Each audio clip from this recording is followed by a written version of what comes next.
बात का प्रमाण दिया है, लेकिन इस प्रमाण के पीछे कहावत है ना, सत्यता की जांच बहुत कम होती है। फैक्ट बातें कम होता है, लेकिन फर्जीवाड़ा बहुत ज्यादा लोग आजकल अखबारों में छपाए आपको दिखाई दे रहा होगा। यहाँ कहा जा रहा है कि प्राथमिक शिक्षक नियुक्ति में बीएड डिग्री धारकों को मान्य करने के संदर्भ में राज्य सरकार नए सिरे से याचिका दाखिल करने का औपचारिक निर्णय ले चुकी है।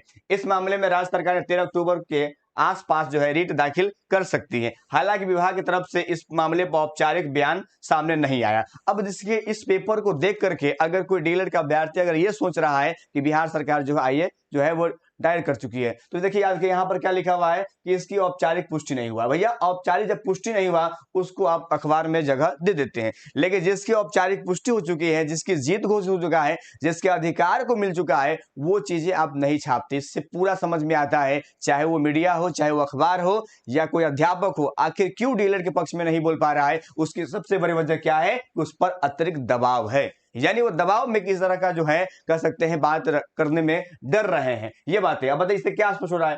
भाई 13 अक्टूबर को क्या होगा? वही होगा जो आपको 9 को देखने को मिला है, वही होगा जो 11 देखने को मिला है। लेकिन लोग कह रहे हैं कि भाई आखिर क्या मामला है, ये भी समझा दीजिए। आखिर क्या बिहार सरकार या आईए की है या डीएलएड की भी पक्ष वहां पर शामिल हो रहा है, केवीएस भी शामिल हो रहा है? ये सब चीजें जो है आपको देखने को मिलेगा कल यानी 13 अक्टूबर को। देखिए अगर बात करें तो डायरी नंबर 39/420/2023 है, दीपांकर गौरव वर्सेस स्टेट्स ऑफ बिहार है। इसमें अगर गौर करेंगे तो ऑनरेबल जस्टिस जो है आपका बोपन्ना साहब, उनकी टीमें जो है वो देखने वाली है। ये वही टीमें हैं जो आपको पता होगा कि 9 अक्टूबर को जो सुनवाई हुआ था, मात्र 8 मिनट में जो है ये डिस्पोज हो गया था और बिहार सरकार जो है अपने एसएलपी को विड्रॉल कर लिया था, इसकी वजह से वो डिस्पोज हो गया था। उसके बाद जब 13 का मामला आया तो बिहार सरकार की तरफ से किसी प्रकार की प्रतिक्रिया नहीं आया कि वो 13 तारीख को क्या करने वाली है, क्योंकि 13 तारीख को जो है बिहार सरकार ऑलरेडी अगेंस्ट में है, और अगेंस्ट का मतलब होता है विरोध में है, यानी दीपांकर गौरव जो है बिहार सरकार के अगेंस्ट में वहां पर जो है वो दायर किया गया। अब इस मामले को अगर बात किया जाए, इस मामले में बहुत कुछ जो है खास है। खास ये है कि इस मामला में अगर बात करें बीपीएससी, एनसीईटी, ये सब है, लेकिन कुछ लोग ऐसे भी है जो इनके घटक है और वो आईए लगाकर वो अंदर घुस रहे हैं। जैसे डीएलएड अपना पक्ष रखने जा रही है, उसके पश्चात अगर बात करें तो केवीएस अपना पक्ष रखेगी। कौन कौन पक्ष रखेंगे ये भी हम आपको बता देते हैं।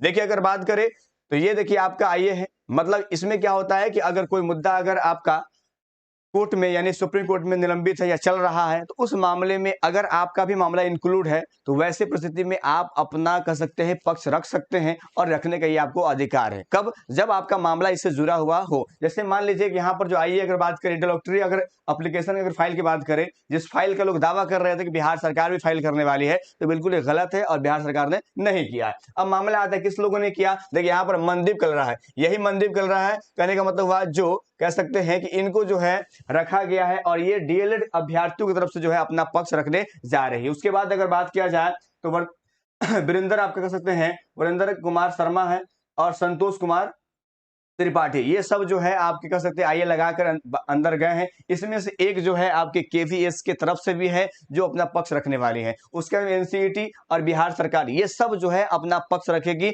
विथ अगेंस्ट में। यानी कहने का मतलब हुआ कि कहीं ना कहीं कह सकते हैं कि सरकार भी ऑलरेडी कह सकते हैं कि यहाँ पर सिर्फ वो देखना चाहती कि आखिर मामला क्या हो रहा है। सरकार यहाँ पर आईए नहीं लगा, इस बात को मैं क्लियर करना चाहता हूँ। बस सरकार यहाँ पर विपक्ष की भूमिका में, उनसे जवाब मांगा जाएगा आखिर नोटिफिकेशन किस आधार बनाया गया था और उसकी मंशा आखिर क्या है, क्योंकि ये मामला जो है वही मामला है जो 9 को हुआ था। और 9 को क्या हुआ था आपको पता है, वहां पर सरकार विड्रॉल कर ली थी। अगर सरकार फिर से अगर बात रखती है तो समझ सकते हैं कि यहाँ पर जो टीम सब बोपन्ना साहब वाली जो टीमें हैं, हो सकता है फटकार के साथ जुर्माना भी लगाया जा सके। तो ऐसा कुछ भी देखने को नहीं मिलेगा। 13 तारीख को वही होगा जो 9 को हुआ, जो 11 को हुआ, जो 28 को हुआ, आपको पता होगा। इसलिए आप लोगों को चिंता करने की जरूरत नहीं है। आपका अधिकार कल भी मिला था, आज भी मिलेगा और आगे भी आपका अधिकार रहेगा। इस अधिकार को अब कोई सरकार नहीं छीन सकती है, जितना भी एड़ी चोटी का जोर लगा ले, क्योंकि आपका अधिकार है और आपको मिल चुका है और वो आगे भी आपके साथ ही रहेगा। बस सरकार जो है बार बार जो है आंख मिचोली कर रहा है, रिजल्ट परिणाम को डिले कर रहा है, जो कि बिल्कुल कतई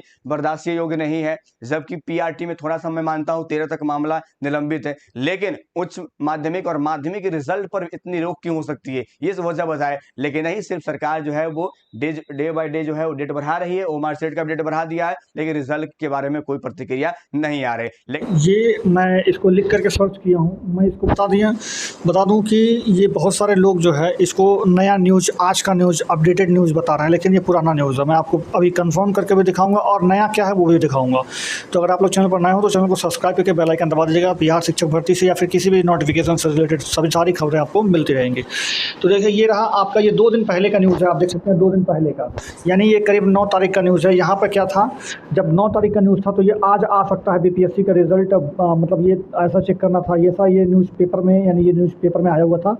तो आप देख सकते हैं ये कि यहाँ पर उन्होंने साफ साफ लिखा है कि 10 अक्टूबर को घोषित कर सकता है परिणाम, लेकिन 10 अक्टूबर तो बीत चुका है, आज तो 12 अक्टूबर है। तो इसलिए आप मान के चलिए कि अब जो है ये न्यूज़ पुरानी हो गई है। और यहाँ पर दिखाया गया था कि परिणाम को 9 अक्टूबर से 16 अक्टूबर तक किसी भी दिन जारी किया जा सकता है। ऐसे में संभावना है बीपीएससी स्कूल भर्ती शिक्षक भर्ती परीक्षा के नतीजे यानी आज यानी 10 अक्टूबर को जारी किए जा सकते हैं। ये 10 अक्टूबर की खबर है, जो कि काफ़ी पुराना खबर हो गया है।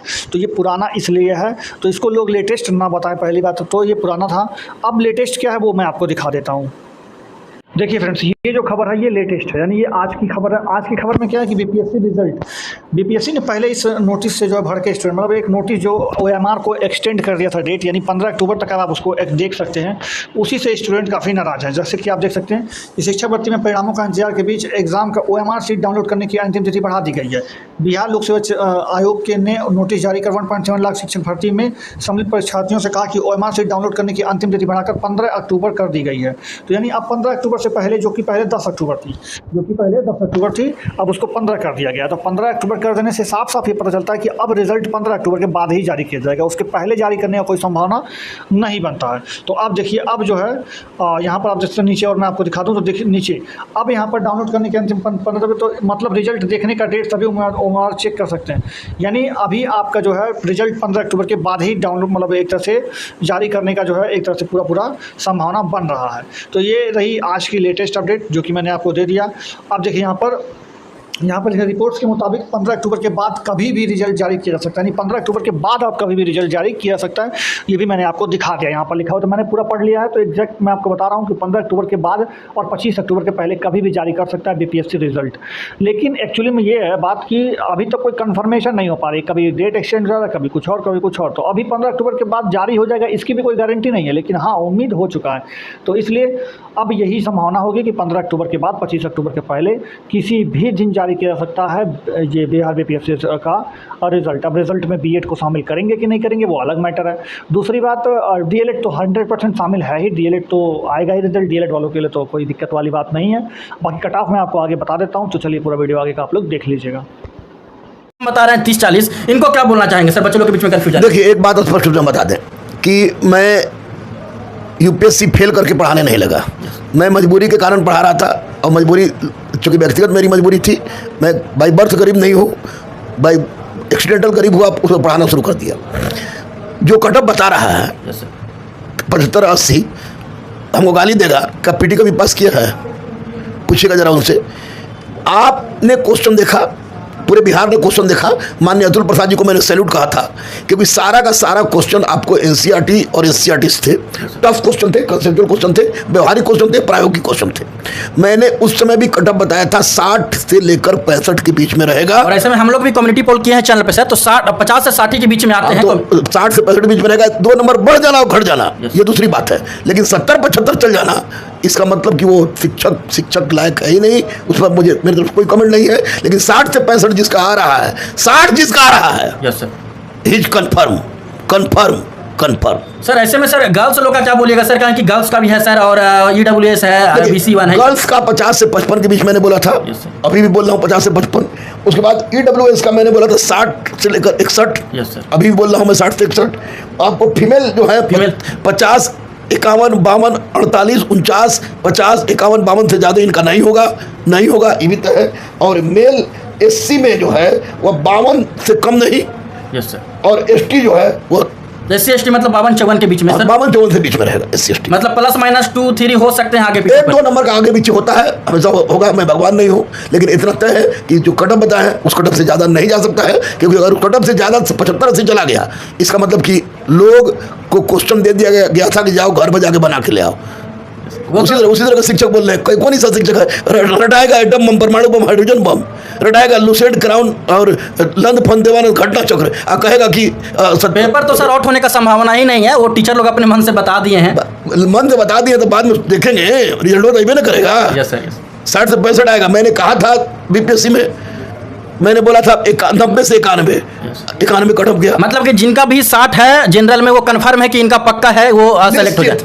निश्चित दावे के साथ मैं कह रहा हूँ कि क्वेश्चन का सर बहुत सारे बाहर स्टेट से जो एग्जाम दिए हैं, गर्ल्स हो चाहे बॉयज हो, वो लोग तो सर जनरल में ही काउंट होंगे, तो जनरल के मुताबिक सही गिनती। हाँ बिल्कुल, उनका बिल्कुल जनरल के मुताबिक। बिहार बड़ी लिबरल स्टेट है यार, वो दूसरे स्टेट को की तरह 10% 12% नहीं करता है, वो फिक्स के, यानी उनको जनरल में काउंट किया जाएगा। 60 से 65 के बीच जिनका है, 60 जिनका भी है एकदम एग्जैक्ट जो बोर्ड के द्वारा आंसर दिया गया है, वो मैंने अपने डिस्क्रिप्शन में आपको लिंक दिया है। देखिए ये डिस्क्रिप्शन में मैंने कुछ इस तरह से लिंक दिया, आप उस पर क्लिक करेंगे तो इस तरह से आपका ऐप डाउनलोड हो जाएगा। ऐप डाउनलोड होने के बाद आप खुलेगा कुछ इस तरीके से। नीचे जो है साइन अप वाले जो अकाउंट बना है उसमें आप क्लिक करेंगे, अपना मोबाइल नंबर डालिएगा। यहाँ पर नीचे रेफरल कोड में मेरा रेफरल कोड जो आपको स्क्रीन पर दिख रहा है ये आप ज़रूर डालिएगा, क्योंकि ये रेफरल कोड इस्तेमाल करेंगे तभी आपका कूपन होगा एक्टिव। फिर उसके बाद अभी ग्रांट परमिशन करने के बाद आगे बढ़ जाइएगा।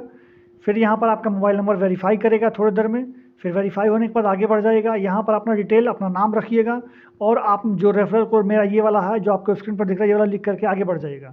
फिर आप कोई भी अपना जीमेल आईडी कोई भी चुन लीजिएगा जो आपको चाहिए। फिर यहाँ से यस करके आगे बढ़ा दीजिएगा।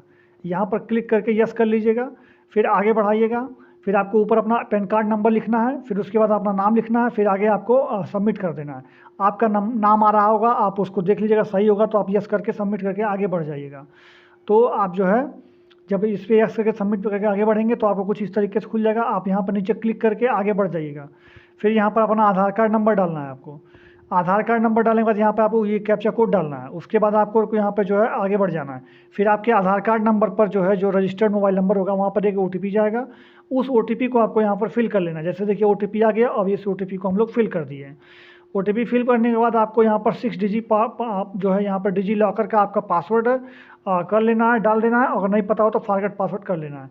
फिर यहाँ से आपको अलाउ करके आगे बढ़ जाना है। फिर यहाँ पे आपको डिजी लॉकर का आएगा, फिर ये आपको अप्रूव हो गया।